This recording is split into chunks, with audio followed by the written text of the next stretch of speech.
Hello my friends! Today we will talk about DAX as a query language. Why would we want to learn it as a query language? Because it can have useful applications. You can, for example, see a subset of a table. Because when you work with Power BI, it's difficult to see the results of a table.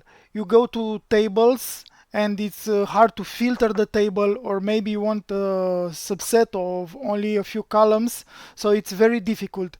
The main use is to create a summary table and to see it on the screen.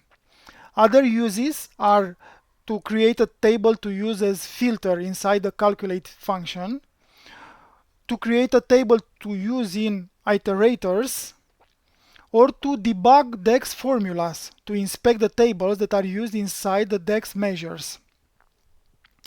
So, in order to use DAX as a query language, we have two options. Either we use a dedicated tool like the DAX Studio, which is free, or we can use create table in Power BI to see a table. I will show you now the two methods. First, the method in DAX Studio. To show a result, we use always evaluate. Now we want to see the table customer, so we write evaluate customer. Okay, we run it and we see the table. How you connect DAX Studio is very simple. You install it and then you will have it in Power BI. Here, external tools. You press it and it will be linked to this data model. Okay, so we saw the table here in DAX Studio. Now we want to see, for example, the unique values in the categories in products table. Okay, evaluate all products category. So we have these 4 unique values. How will we do in Power BI? We go to Power BI and we copy the formula. So we want to see this table. We go to modeling, new table. Okay, and we will create a new table with this formula. Power BI is thinking. Just 1 second.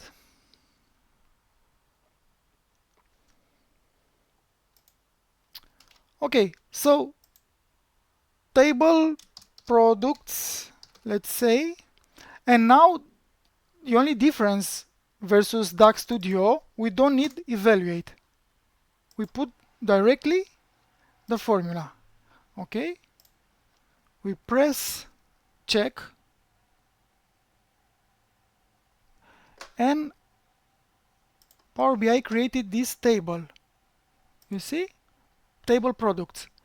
So it is already included in the data model. Okay, it's like a virtual table which is linked with the products table. Okay, it has a virtual link. Okay, but maybe you don't want to use this method in order to see a subset of the tables, because you will get too many tables here. Okay, so we don't use this method, but we prefer to use the DAX Studio, which is a more clean method. Now we will go to see the main functions of DAX as a query language. Okay, so we saw that we can have the list of unique values with all. The same thing will happen if we use evaluate values products category. Okay, the same 5 categories, and the same thing happens with distinct. So all 3 of the above functions return the same table, but only in this instance. In reality, those functions do different things in different filtering scenarios. So all, values, and distinct. Keep in mind this.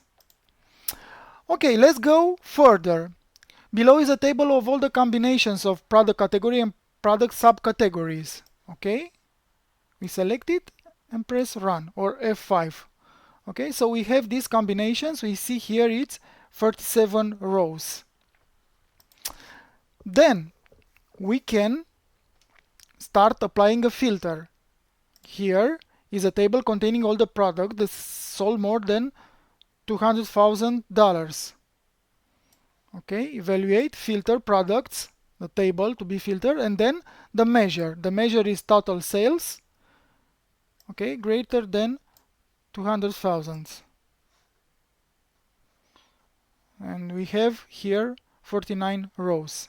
So 49 products with this level of sales. We introduce calculate table. We introduce it because it's a powerful function that can alter the filter context. The same as calculate function changes the filter context, the same calculate table. Okay, we use a similar formula, but instead of filter we use calculate table. Okay, we run it and we have the same table with 49 rows as in evaluate. The main difference between the two, filter and calculate table, is that using calculate you can return a different table to the filter function. Okay, so in filter we can use products, and then we have the products with total sales bigger than 200,000. But with the calculate table we can put here the sales table and then filter the products. Okay, and if we do like this, we will have, instead of 49 rows, we have 10,669. Okay, so here we have, instead of returning the table containing the products that sold more than 200,000, it returns all the actual sales transactions in the sales table that contributed to those products. Okay, let's go further. We combine table functions. In this query, we apply first a filter to all products that sell more than $50,000, and then return a list of unique products subcategories that contain these products. Okay, so we run it. Oh, sorry, the parenthesis was missing. So we have these 4 products. Now, for example, if we want to see we have here, for example, helmets. We want to see the product name in this helmets category. We introduce in the filter another filter, product subcategory, helmets. Okay, we run it and we see the tree. Now we will talk about an important concept, lineage. So when a new virtual table is created in a query or a formula in Power Pivot, the new table will include an automatic one-to-many relationship to the table from where it was created, like I have shown you before in Power BI when we created a table with the new table function. Okay, let's go further. We have here the values of product category and the values of gender, which are 2. Okay, and we introduce the function CrossJoin to create a new table containing all the unique combination of category and gender. Okay, so CrossJoin values, product category, values, customer gender. Okay, evaluate. Okay, so we have here 8 rows. Okay, now we introduce the function summarize. Summarize is doing similar things to CrossJoin. Okay,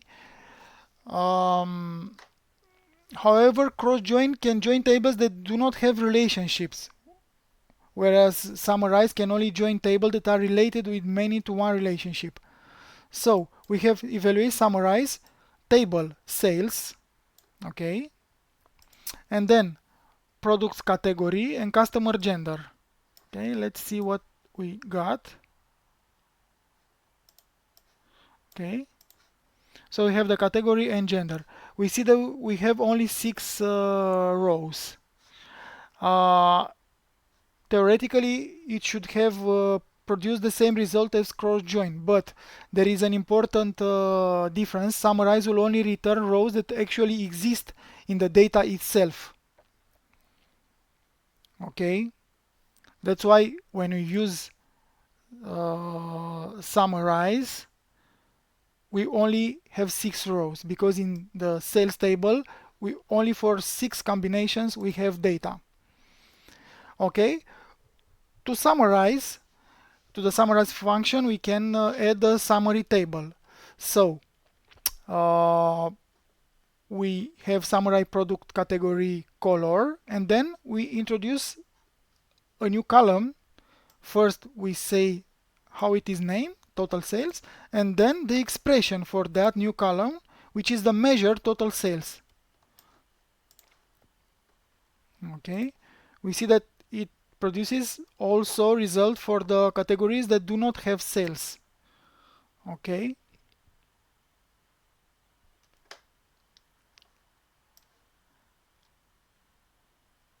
but if we change the table in Summarize from products to sales, it will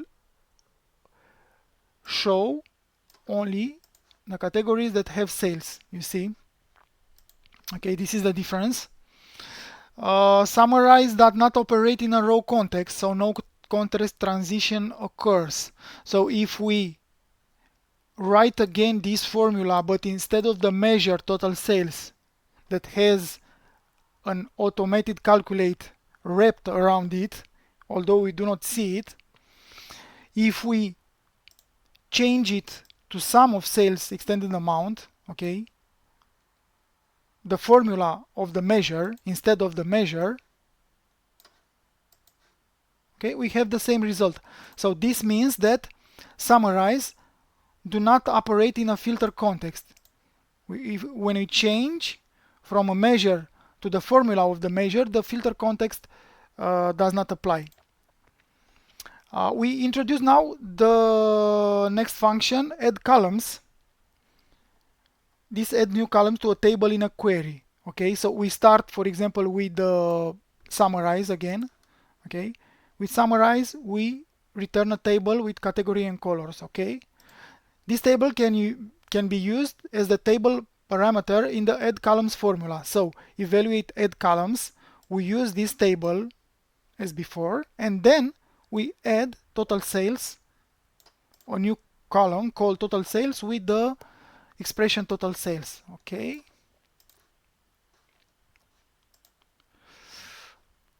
now we must say that AddColumns has a row context, and we can check it by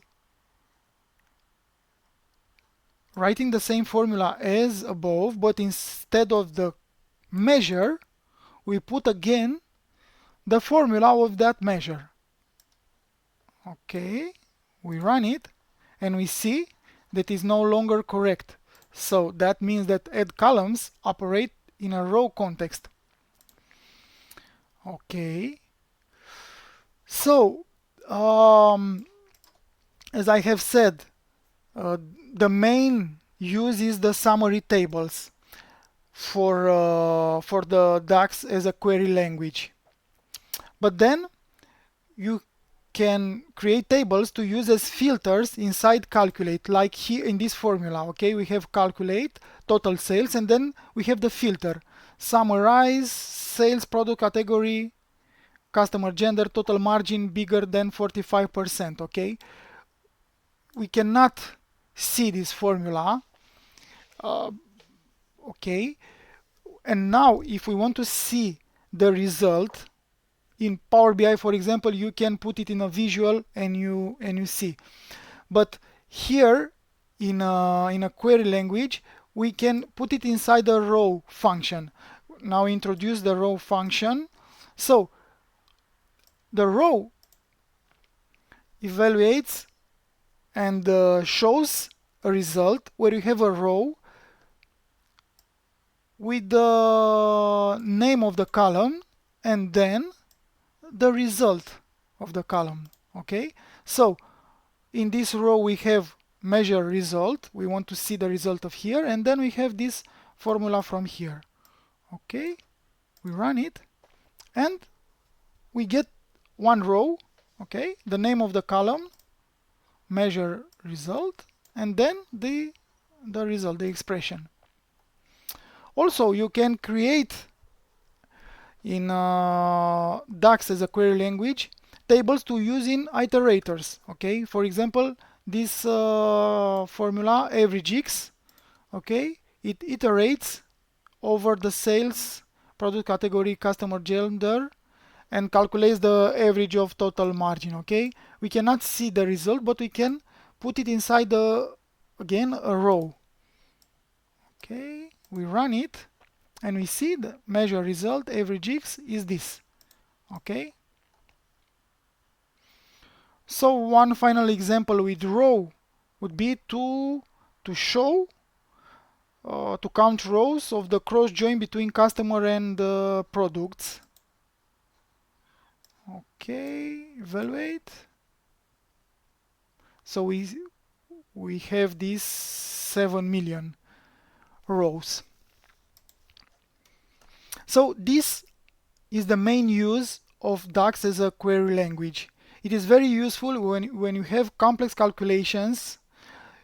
It's useful to see the subset of your formula. For example, in calculate, here it's a simple formula, but maybe you have a very complex one, and you want to see this table here that filters is producing. You want to see it to see the result, and this way you put this in an evaluate formula, okay, and you see it. For example, we can do it right now. Okay, we want to see the result of this. Okay, filter summarize.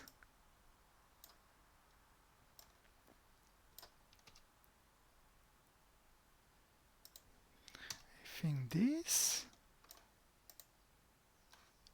Okay, so this is the subset. Okay, here is a simple scenario, but we have the idea. So I hope you find this useful. Please give it a like and subscribe.